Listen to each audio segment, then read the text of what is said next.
Hello friends, welcome to my channel easy cooking. আজ আমি আপনাদের 2 কেজি আমুল তাজা মিল্ক দিয়ে টক দই বানিয়ে দেখাবো।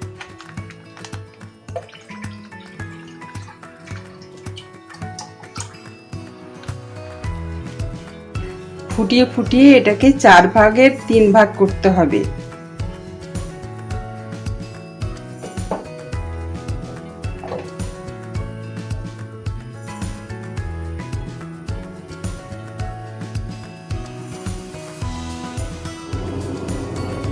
এই যে টক দই নিয়েছি, আগের বাড়িতে পুরো টক দই, ওইটাকে এইভাবে ফেটে নেব। ফেটে নিয়ে পুরো এর সঙ্গে 1 কাপ মতো ওই মিল্ক এর সঙ্গে মেশাবো 1 কাপ মতো, তারপর বসাবো দইটা। এই যে হাঁড়িটা বসাবো তার গায়ে গায়ে এইভাবে লাগিয়ে নেব। এই যে এবারে এর মধ্যে 1 কাপ দুধ দেবো, দিয়ে আবার ভালো করে মিক্সড করে নিয়ে তারপরে পুরো দুধটাকে ঢেলে দেবো এর মধ্যে। একদম ঠিক আছে, এটা গরমটা।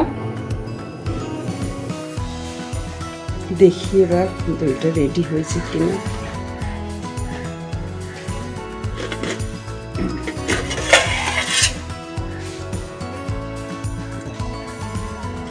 দই একদমই রেডি। এটা এবার আমি ফ্রিজের মধ্যে তুলে দেব। দেখো কত সুন্দর দই বসেছে। এবার দইটাকে আমি ফ্রিজের মধ্যে রেখে ঢাকা দিয়ে সেট হতে দেব 1 ঘন্টার জন্য। দেখো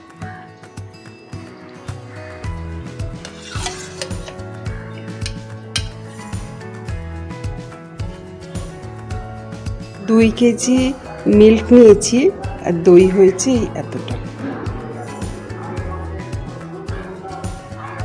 দইয়ের বাটিটা টাওয়েলের মধ্যে জড়িয়ে এই তাওয়াটা গরম করে এর উপরে বসিয়ে হোল নাইট আমি রেখে দিয়েছিলাম।